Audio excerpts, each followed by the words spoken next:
Good afternoon, everybody. Nice to see you all on this Friday afternoon. Mr. Carney is getting a well-deserved 3-day weekend with his family, so as the Washington Nationals manager Davey Johnson might say, it's a spot start for me today. So before I get started, though, let me flag an announcement that was made this morning.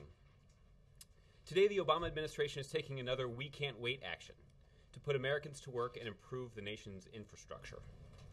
Transportation Secretary Ray LaHood announced this morning that we're making more than $470 million in unspent earmarks immediately available to states for projects that will create jobs and help improve transportation across the country.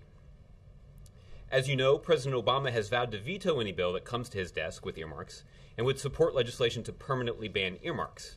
But $473 million in highway earmarks from fiscal year 2003 to 2006 appropriations acts remain unspent. So those acts contain provisions that authorize the Secretary of Transportation to make the unused funds available for eligible surface transportation projects. Instead of letting these funds sit idle for years-old earmarked projects, we'll use them to put Americans back to work, repairing our crumbling roads and bridges right now. States will have the ability to use their unspent earmarked highway funds, some of which are nearly 10 years old, on any eligible highway, transit, passenger rail, or port project. They must identify the projects they plan to use the funds for by October 1st and must obligate them before the end of the year. If they don't meet these deadlines, the funds will be given to states that can. So that's an important "we can't wait" announcement from the administration. So with that, Ken, I'll let you dig into the batter's box first. There's been a heavy focus from the president this week on issues like Medicare, the devastating drought, wind energy, things like that. Do you think that the focus on the economy has taken a backseat, perhaps? And when Congress returns in September, if they're not willing to act, are there any tools that the president has between now and the election to spur along the economy? Well, I just cited the "we can't wait" announcement from the Department of Transportation today. So this is these "we can't wait" announcements have been efforts by the administration to take administrative action where Congress won't act.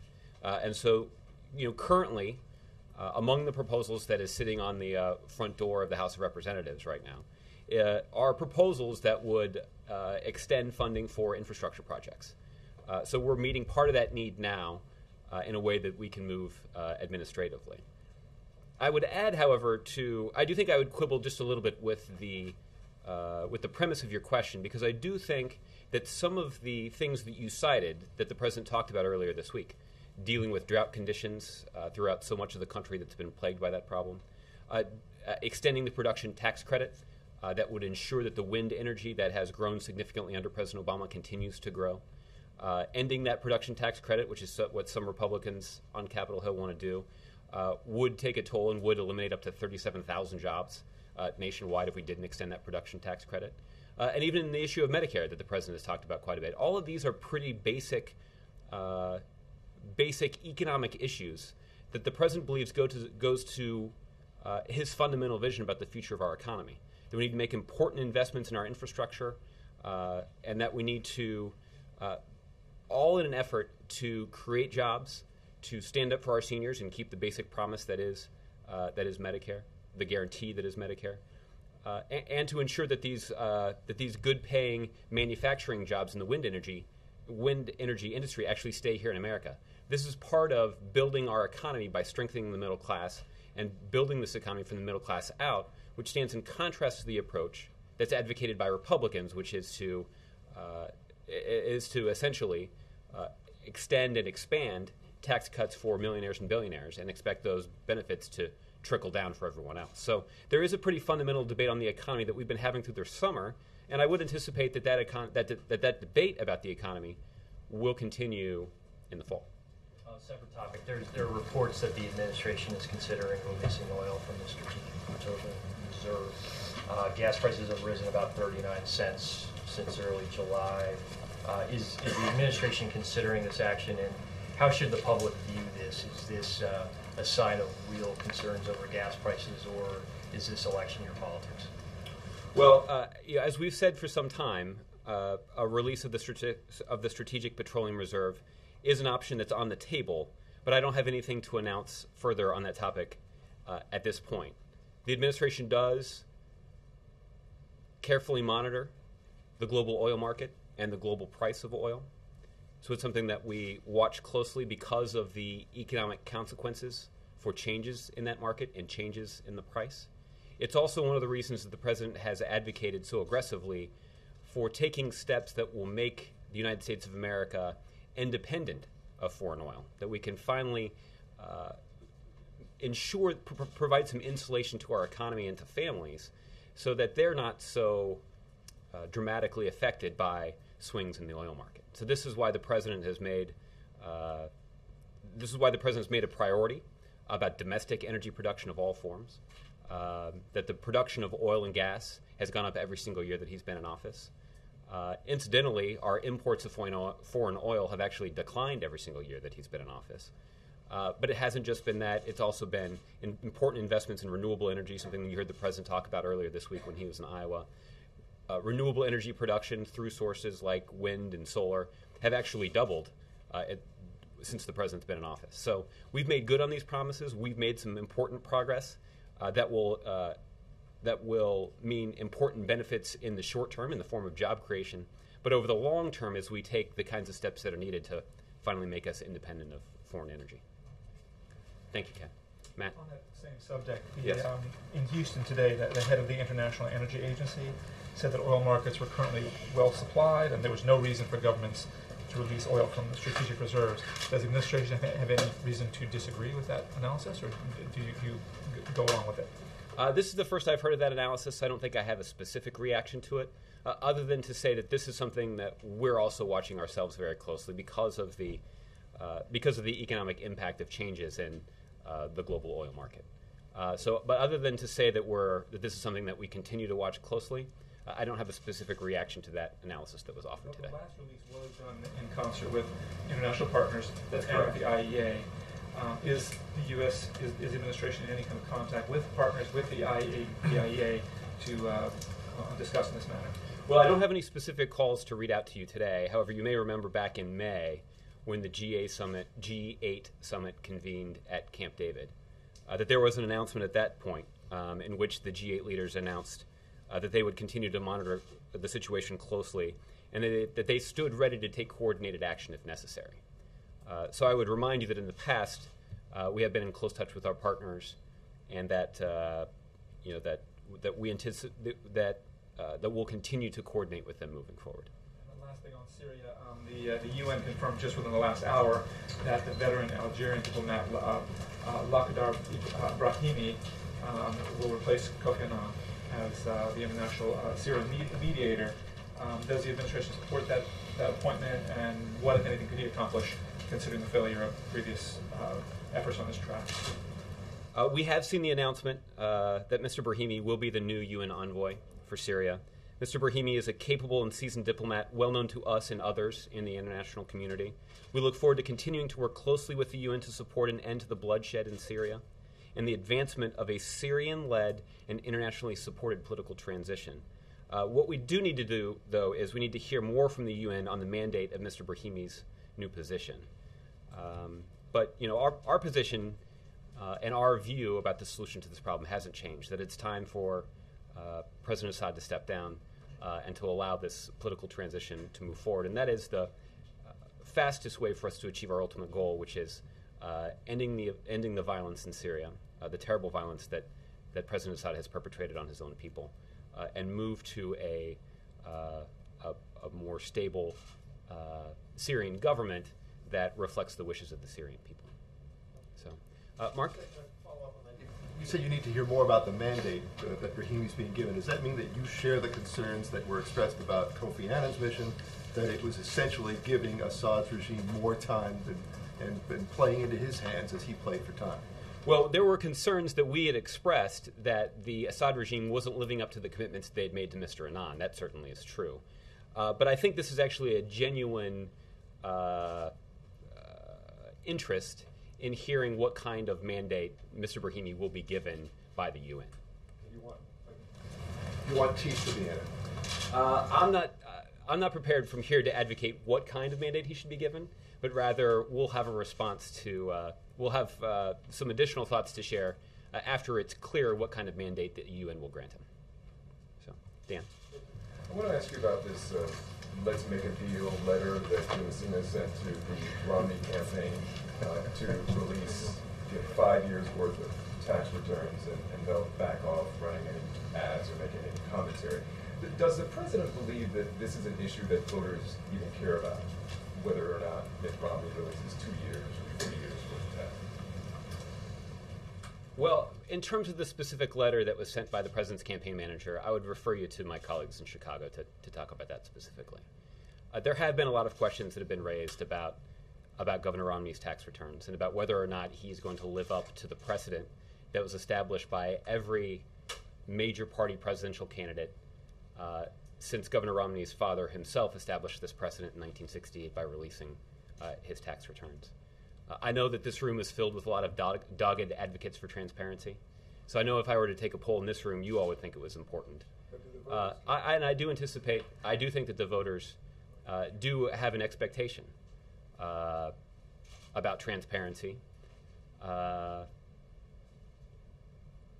That is important. It also illustrates, I think, a broader debate that is ongoing across the country in the context of this presidential campaign, in the context of Senate and House campaigns all across the country, about the future of our tax policy and what approach makes the most sense for strengthening the economy in this country, what kind of approach in the president's view will ensure that middle-class families get a fair shot and a fair shake, but will also ensure, what policy will also ensure that people at the top of the income scale are doing their fair share. And that certainly is a relevant part of the debate. On another issue, does the White House have anything to say about the conviction of this punk rock group in Russia that was, they were convicted for mocking Putin in this prayer in a cathedral? We do have a reaction. The United States is disappointed by the verdict, including the disproportionate sentences that were granted. While we understand the group's behavior was offensive to some, we have serious concerns about the way these young women, about the way that these young women have been treated by the Russian judicial system. One other thing on the president this week has done a number of interviews, People Magazine, Entertainment Tonight, local morning radio, everywhere, but we haven't heard from the president in terms of a full-blown press conference in quite some time. Any updates on when we could see the president again? I don't have any scheduling announcements to make here today about a press conference. Actually, I do have a week ahead that we'll get to at the end of this session, but I don't have anything new in terms of the timing of a news conference. So let me get to the back, and I'll come back to you. Olivia? Yeah, that question that was just asked sort of stole some of my thunder, I think. But I mean, you guys have. I hate when that happens. Yes, you guys had expressed misgivings about the pace and the health of Russian democratic reforms under Vladimir Putin in the past. Mm-hmm. I mean, more specifically, what conclusions do you draw about those reforms in the aftermath of the verdict against Pussy Riot? I don't think that I would be in a position to expand upon the statement that we've given, other than to reiterate the serious concerns that we have about the treatment of these women by the Russian judicial system. So, Kristen? Josh, thanks. To follow on to that question. Yes. Why haven't we heard from the president in over 2 months? Well, I think you've actually heard quite a bit from the president. Anybody that was on the bus tour heard from the president 3 or 4 times a day. And he certainly is talking to a number of reporters. He certainly talks to a number of reporters, all of which you've seen, which I think you actually probably aired on your broadcast. So We didn't have a choice. We have no choice. So right, but you had an opportunity to broadcast those comments on your network. The president did a bill signing in the Oval Office at the beginning of last week, in which one of your colleagues asked a question and the president answered it. So again, I don't have any. I don't have any announcements to make in terms of what kind of timing we would have. But the president has spent a lot of time answering questions from journalists all across the country. The president spent a lot of time talking publicly about the issues that he thinks are at stake in this election and are worthy of an important political debate about the future of the country. And that is something that he feels a responsibility to do. But Josh, today he was asked questions about what superhero he would want to be, what he thinks of the latest Carly Rae Jepsen song. I mean, doesn't he risk looking dismissive of some of these larger issues that have been discussed this week? Medicare, the issues that the comments that Vice President Biden brought up this week that came under so much scrutiny by not addressing the press corps, the journalists who follow him every day. Again, anybody who has listened to what the president has said on the campaign trail, the president over the course of this week has done 3 and 4 events a day where he's talking about issues that he thinks are at the top of the political agenda that are so critical to the future of this country. So from issues ranging from dealing with the drought conditions, a disaster emergency has been declared for more than half the counties all across the country. Congress has stood in the way. I should be precise about that. House Republicans have stood in the way of passing a bipartisan farm bill that was passed through the Senate that would offer additional tools for us to deal with the challenges of the drought. The president spent extensive time talking about the production tax credit. This is a tax credit that supports the growing wind industry in this country. As I pointed out earlier, the renewable energy production has doubled since President Obama took office. We're making important gains in this, but there are also jobs at stake. 37,000 jobs could be put at risk if the production tax credit is not extended. This is something that a lot of Democrats support. This is also something that a lot of Republicans support, but yet it's something that hasn't passed the Congress and is steadfastly opposed by the president's Republican opponent. These are the kinds of issues. These are the issues that the president has been talking about. This is what he spends his time talking about. He also spends his time talking to reporters from a wide range of outlets, and he does his best to answer those questions when they come up.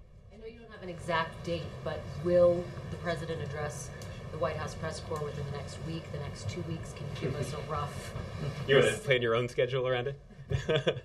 I don't have any guidance to offer you now. But as the president did last week when he took a question from one of your colleagues in the Oval Office, I have no doubt that the president will continue to take questions from the august body of journalists that are gathered in this room. Do you have any superpowers where you can decide? Can you bring a whiteboard? Victoria?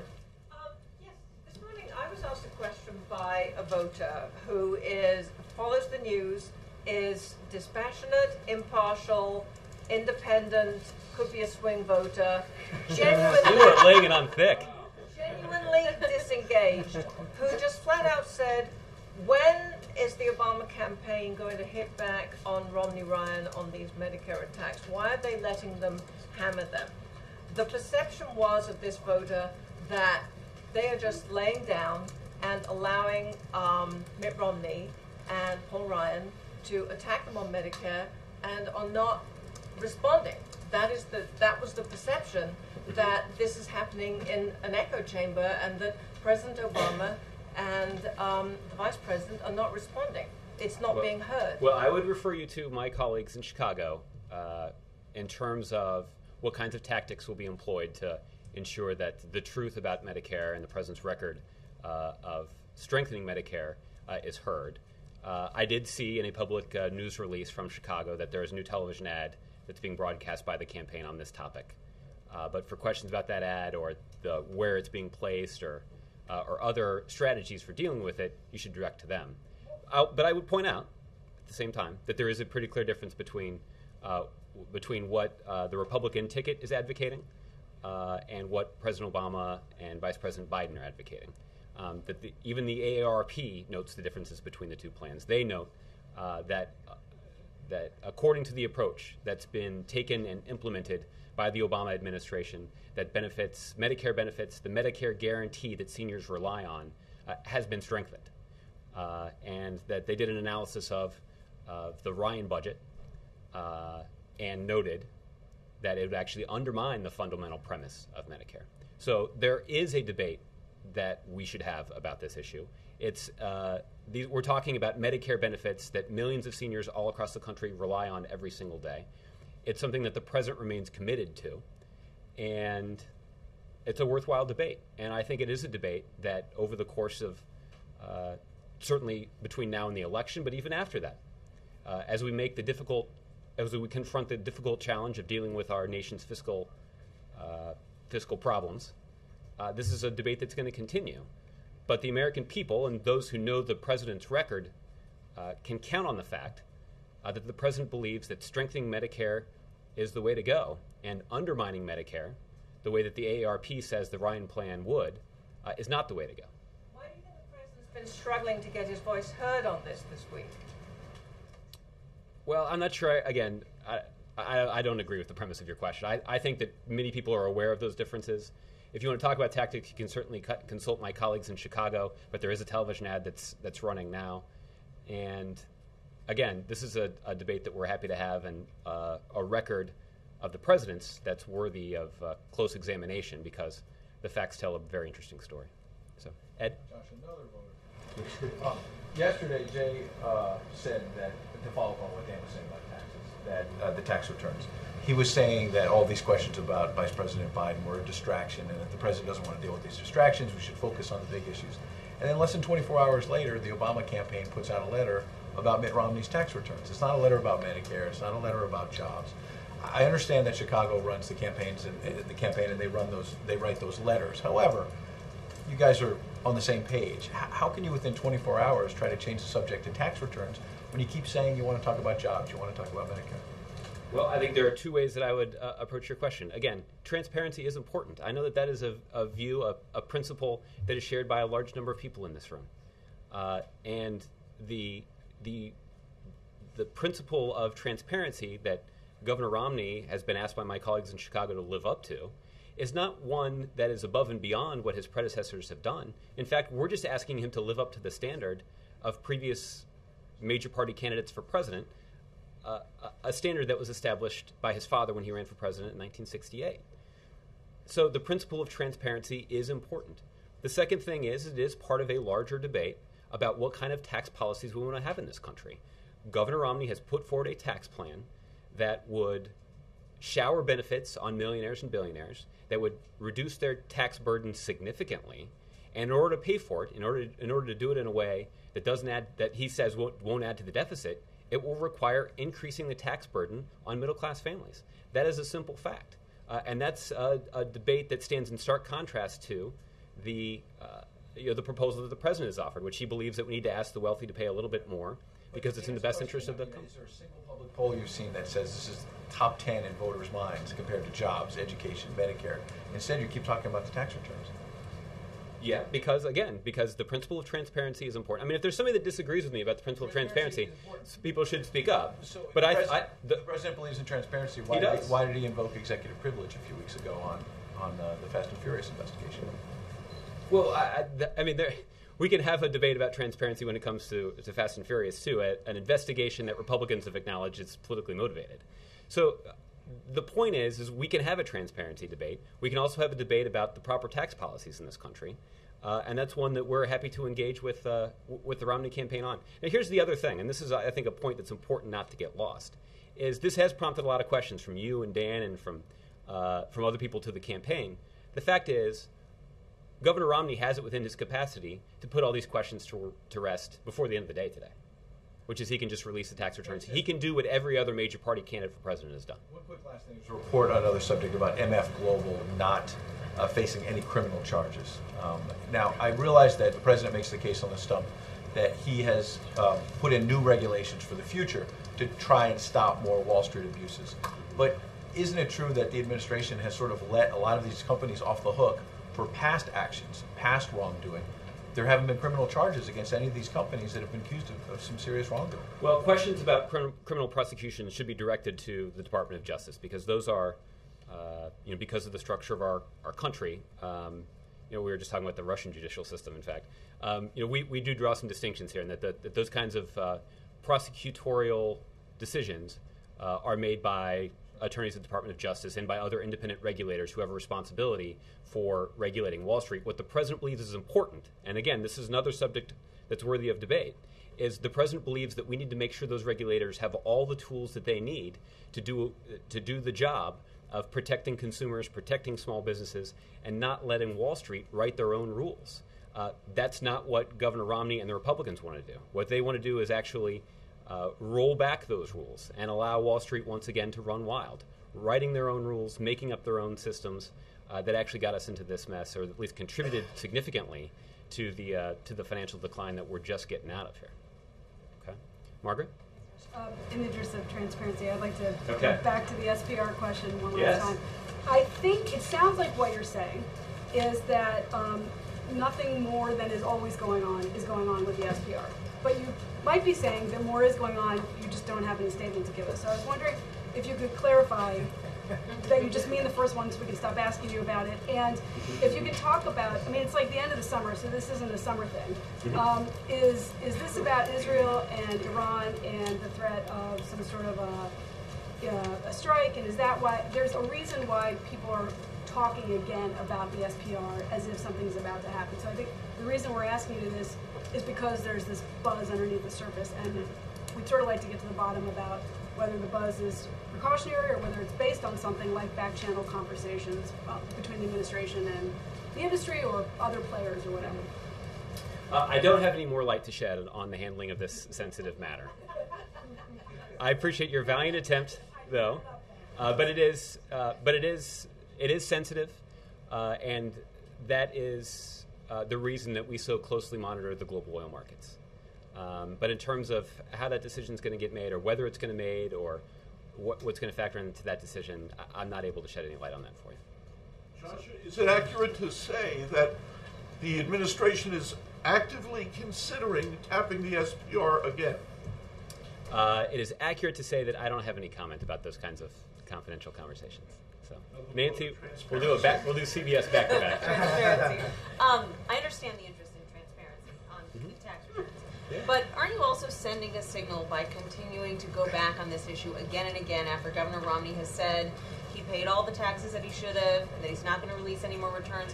Aren't you sending a signal that you think that he did something wrong and is covering it up? And how's that any different from when people ask the White House to release the long-form birth certificate, obviously implying that he wasn't born in this country? Are you comfortable making that implication? Well, I would point out I don't know that any other presidential candidate has released their long-form birth certificate, but this president did. I'm certainly not making any accusations. All I'm pointing out is all of the questions you're asking could be answered before the end of the day today. But that will require Governor Romney to live up to a standard that's been met by every other major party presidential candidate since his father ran for president in 1968. But are you comfortable making those implications when there's no real evidence that he didn't pay the taxes that he's owed? Well, I'm happy to suggest that it is important that Governor Romney live up to the standard that's been established by every major party presidential candidate since his father ran for president in 1968. Let's go to the back here. John? Thank you. You said every major presidential candidate. If I recall, John McCain released 2 years of his federal tax reforms, and correct me if I'm wrong, I don't remember the campaign in 2008 complaining or asking for more years to be released for John McCain. Why is a different standard being put forward for Mitt Romney? Well, you should talk to my colleagues at the campaign about this. The campaign in 2008, and I'm sure you remember what happened in 2008, so give me a sense about what happened in 2008. You're offering up a lot of credit for my memory. A lot has happened since then. I'm sure it has, but maybe go ahead and explain to me the difference. Well, I would encourage you to check with my colleagues in Chicago. My recollection is, and again, you should check with my colleagues in the campaign, because they're the one that answer questions about the campaign, not just in 2012, but also 2008. But my recollection is that Senator McCain, over the course of his career in the Senate, had released tax returns. So it's worth checking with my colleagues in Chicago about that. Amy? The president's lunch yesterday with Vice President Biden. Did the Chain's comment come up at all? Did they talk about it? As you know, Amy, the Vice President and the President have lunch just about every week when they're in town together. But that is an opportunity for them to have a private conversation about a range of sensitive issues, and it's not one that I'm in a position to read out to you today. Okay. So, yes? I actually this yesterday, but didn't get a real good response. Okay. We'll try to do better today. Okay. It's a new day. It's a completely different subject. Okay. On the We Can't Wait initiatives that you've had at least 24 of them coming out since a year ago, basically a year before the presidential election. We saw this campaign unveil the We Can't Wait initiatives. I've asked, you guys whether you can cite any hard evidence that this has had any impact on the economy, whatsoever. And I haven't gotten a response. I'm just curious, so we've heard these, and we dutifully report on them, but then we don't hear anything else. We don't hear any follow-up. And it seemed like yesterday, in particular, it was a campaign that was creating a technology hub in Youngstown, Ohio, which is a battleground state, so it looked a little bit political.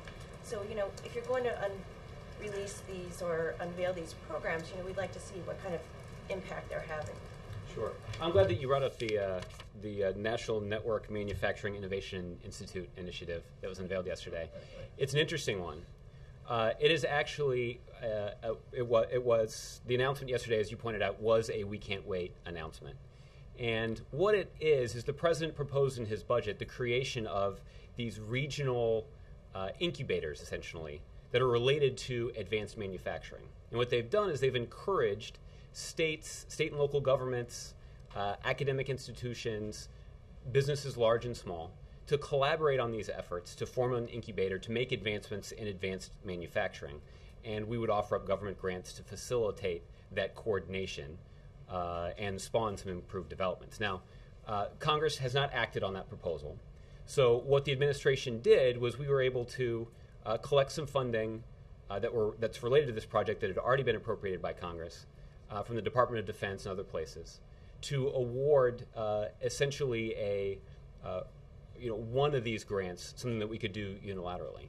And this is a grant that was given to the states of Pennsylvania, Ohio, and West Virginia, and included institutes of higher learning. Carnegie Mellon was involved, and some businesses in the area that would take a look at and facilitate advancements in some manufacturing techniques that could yield some significant private sector benefits, but also yield some significant benefits for the Department of Defense, which is why they're willing to dedicate some resources to it.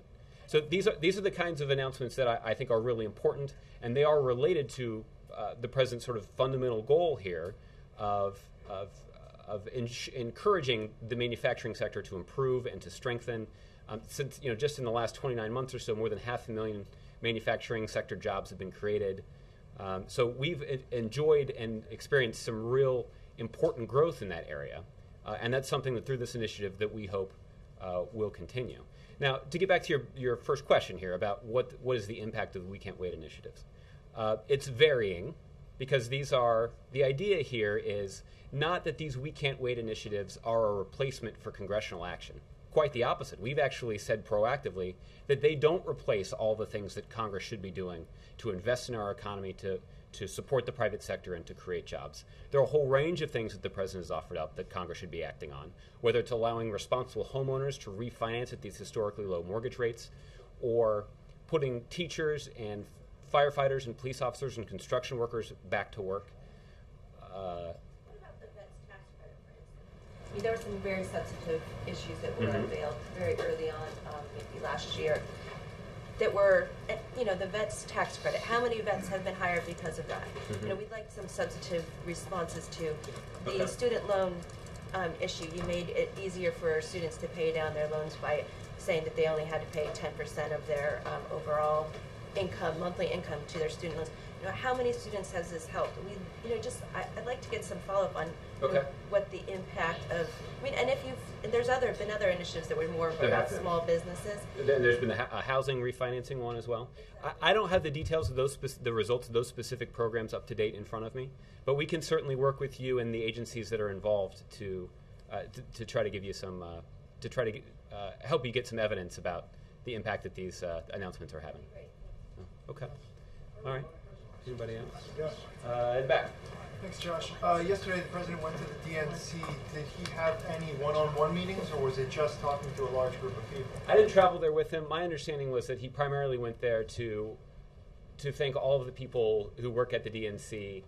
My understanding is that he basically walked through the building and went desk to desk to thank people for their efforts. There are a lot of folks that are working really hard over there that don't get a lot of recognition and don't have the opportunity to travel with him across the country. And so he wanted to take a little time out of his schedule to thank them for their hard work. It wasn't a strategy session. It was more of an opportunity to thank people who are working pretty hard for him. So was it an official stop or a campaign stop? I don't know. Well, does it matter?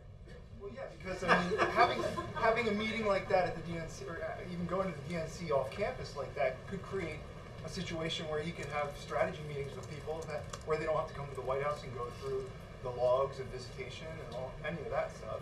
So I mean, couldn't that opportunity have come up?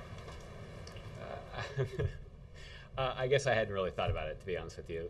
It seems like that the premise of that question is true of every single time the president leaves the building. So what I know the president did was he traveled to the Democratic National Committee and he went desk to desk to try to thank all the people there who are working very hard for his reelection, to thank them for their efforts. And that was really the extent of that visit. So, sounds political. Dan? Thanks, John. On South Africa, did the president see either on TV or his iPad, which I know he consults quite frequently, the shooting quite, that shooting incident in South Africa? And if he did see it, why no statement on that kind of thing? I haven't spoken to him about it, but I do have a statement that I can share with you. It's not from the president, but a statement from me representing the White House and representing the president's views, which is that the American people are saddened at the tragic loss of life and express our condolences to the families of those who have lost loved ones in this incident. We note President Zuma's statement of shock and dismay and the remarks of other South African officials on these events and their efforts to resolve the situation without further bloodshed. We are confident that the South African government will investigate the facts around this case, and as always, we encourage all parties to work together to resolve the situation peacefully. Sure. Israel, because Margaret was talking about that. Is the president believe that he offered an ironclad enough assurances to Prime Minister Netanyahu earlier in the year regarding the Iran nuclear issue? Because as you know, much of the common Israeli press right now is that somehow Netanyahu is looking for a more ironclad guarantee in terms of U.S. action or U.S. help against Iran. Well, the president's commitment to ensuring that Iran doesn't develop and acquire a nuclear weapon is rock solid. It's unwavering. And it is why the president has expressed such fierce resolve in terms of asking Iran to live up to their international obligations, in terms of working with the international community to apply very onerous sanctions on the Iranian regime. It's why we've also acted unilaterally to apply some very strict sanctions and put those in place, to provide an incentive for the Iranian regime to live up to their international obligations. All of that is with the goal of preventing Iran from acquiring a nuclear weapon. This is something that we've conveyed extensively publicly. It's also something that we've conveyed in the many private conversations that are going on every day between the Obama administration and our counterparts and colleagues in Israel. We certainly were gratified to see President Perez's comments on this topic that were reported yesterday. So, Jim? Why has the president proposed a one-year extension of the middle-class tax levels? Why doesn't he make that permanent? Well, the reason for that is quite simple, is that the president basically wanted to try to fulfill the essence of what it means to compromise, which is to stake out the common ground. And while we might have some long-term differences about reforming the tax system, the president believes that we should do it in a way that offers more benefits to the middle class, that asks folks at the top of the income scale to pay a little bit more. Republicans, on the other hand, have nominated somebody who believes that we should actually significantly increase the tax benefits that go to those at the top of the income scale and ask middle-class families to pay more to subsidize those tax benefits for the wealthy. So what the president did by offering up this proposal was to stake out some common ground. Republicans and Democrats agree that taxes shouldn't go up on middle-class families. So it's the president's view that Democrats and Republicans should be able to offer some certainty to middle-class families and should be able to pass in bipartisan fashion a one-year extension of the Bush tax cuts for those families making less than $250,000 a year. This shouldn't be a controversial, hotly debated initiative. This should be the kind of thing that should and would in the past have just sailed through the Congress on a bipartisan basis. So that is that is something that the president was going to continue to push for. He believes that providing this kind of certainty, at least for the next year, for middle-class families, we can have a longer debate about how to handle tax reform past that point. But it does say something about the state of Washington, D.C., that there is broad agreement among Democrats and Republicans that we should extend tax cuts for middle-class families, but it's not going to happen because Republicans are standing up for tax cuts for wealthy people. There's also a policy currently being considered that's prepared to go in place in the form of the sequester that everybody disagrees with, but yet it is possible that it could happen because Republicans are standing on the side of millionaires and billionaires trying to protect their tax cuts. So I think it's a pretty appropriate illustration of where we stand now, and it's an appropriate illustration of what the Republican priorities in Congress are right now. It's the president's view and the president's hope that that's going to change. We'll see what happens when they come back from spending 5 weeks with their constituents in September. A follow-up? Okay. Or a different topic? At the end of July, Jay Carney said that the president had administrative tools to help alleviate the employment problems in the country. Now, you mentioned today the transportation money. What else does he have in his quiver? What else will the president do administratively to help alleviate unemployment? Well, I don't have anything to announce right now. I can tell you that that's something that the president and his staff spend a lot of time on. As Susan pointed out, there are a couple of dozen We Can't Wait initiatives that we've put forward that do represent administrative actions that we can take to try to work on the economy. But again, to try to do things that would strengthen the economy and support the private sector as we strengthen our economic recovery. But like I said, that is not a replacement. That is not a substitute for congressional action. There is currently sitting on the steps of Congress right now a proposal from the president in the form of the American Jobs Act that includes the kinds of proposals that earn and deserve bipartisan support, that would put construction workers back to work modernizing our classrooms and building our roads and our railways and our runways and bridges. The kinds of proposals that would put teachers and police officers and firefighters back to work. Independent economic analysts say that this would create up to 1 million jobs all across the country.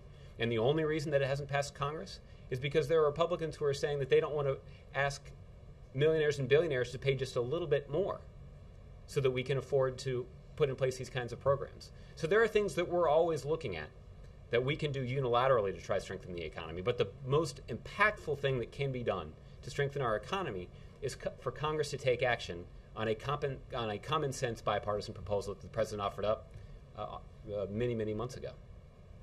So, go on. Two questions, thank you. One, first of all, thousands of Sikhs, they were having candle vigil in front of the White House and across the country, and they are very thankful to President and the administration what they have done more than they expected. But at the same time, what they're asking is now that President or the administration should have some kind of debate on race or against hate in America, a national debate that will help and bring all those issues behind curtains of what are facing this America today. And second, if yeah, go ahead. Second, my question will be that if President is worried about Pakistan's nuclear program, because in the last 3 days there was a major attack by the terrorists on the Pakistan's military and nuclear establishment, and there were casualties because terrorists are after Pakistan's nuclear program, and it might end up one day in their hands. I don't have anything for you on. I've seen the reports of the of those attacks in Pakistan, but I don't have anything for you in reaction to those attacks. In terms of your first question on violence, the president was pretty outspoken after that terrible attack that occurred at the Sikh temple in Wisconsin, and expressed his concerns and sorrow for those who were lost. The president believes that violence like that, and violence of any kind, is certainly something that tragically this summer has happened all too frequently, both in high-profile incidents, but also in communities large and small all across the country. And this is something that the president is concerned about, that there are more things that we can do, that we can continue to do to try to eradicate violence from our communities. But again, none of the actions that the government can take to eradicate that violence will replace what can be done in communities in churches and in homes to try to address the root causes of violence and make those instances less frequent. And finally, President is trying to make any probably schedule some time to visit the community there in Oak Creek, Wisconsin. I don't have any updates for you on the president's schedule on that front. So, Mary, I saw that you had your hand up. Going back to Medicare for a second, you referenced the new campaign ad that mentions comments from AARP. In their response, AARP said, quote, "The candidates owe voters straight talk, not just 30 seconds ads." Should we expect to hear in the coming days more directly from the president on Medicare, or is this a debate that you think will just continue to play out through campaign surrogates and web videos and campaign ads? It's certainly a topic that the president has talked about in the past. I think he talked about it a little bit on Friday. Today's Friday. On Wednesday, when he was in Iowa, I would anticipate that you're going to hear the president talk about it quite a bit more. And the reason for that is simply just there is a really important difference of opinion about this that has significant consequences for seniors all across the country. The approach that is favored by Governor Romney and Congressman Ryan would have a devastating toll, would take a devastating toll on Medicare. It would undermine the very promise, the very guarantee of Medicare by turning it into a voucher program. And that is what the AARP said would undermine the program, would undermine the benefit. The other thing that I think is important to that, that has gotten lost in this debate a little bit, it actually would accelerate the insolvency of Medicare. And in fact, if Governor Romney and Congressman Ryan were elected president and implemented their plan, Medicare under their plan would actually be insolvent before even the end of their first term. President Obama, on the other hand, has put in place important reforms in Medicare that have actually strengthened the program and strengthened benefits, which is what the AARP said about it, but also has extended the life of the program by 8 years. And the reason for that is the president believes that Medicare is an important fundamental guarantee for our seniors. He understands that seniors across this country rely on Medicare on a daily basis to preserve their health, but also to keep seniors out of poverty. Before Medicare was created, we had a situation in this country where there were a lot of seniors who fell into poverty only because they were trying to afford their health care bills. The last thing I'll say about this is there are also important reforms that were included in the Affordable Care Act that also did some things to help seniors in Medicare. That included in the Affordable Care Act was assistance to seniors for their prescription drug coverage. And the latest number that I have on this is that there are actually 5.2 million seniors across the country that have saved a total of $3.9 billion in prescription drug costs. That's money saved by seniors all across this country because of reforms that have been put in place by the president. If congressional Republicans move forward on their promise to repeal the Affordable Care Act, those benefits would go away. More than 32 million seniors all across the country have actually taken advantage of the opportunity to get free preventative benefits. So they've been able to go and get mammograms and other cancer screenings free of charge. They've been able to do that without making any payments. And those are important benefits that would go away if congressional Republicans move forward with their promise to repeal the Affordable Care Act. So these are the kinds of benefits that the president believes are important, and that's why the president believes it's so important for us to have this debate, and I think that's why you're going to hear quite a bit more from the president on this in the days and weeks ahead. Thanks, Jim. So thanks. Before I go, we'll do the week ahead. On Monday, the president will attend meetings at the White House. On Tuesday, the president will travel to Columbus, Ohio, and Reno, Nevada for campaign events. The president will then remain overnight in Henderson, Nevada, which is right outside Las Vegas, Nevada, for those of you that are trying to plan your Tuesday night activities. Aren't there hotels in Vegas? On Wednesday morning, the president will wake up in Las Vegas, Nevada, and have a campaign event there before traveling to New York City, where he'll have a campaign event in New York that night, and then return to Washington, D.C. later that evening. On Thursday and Friday, the president will be here in Washington, D.C., conducting meetings at the White House. Have a good weekend, everybody.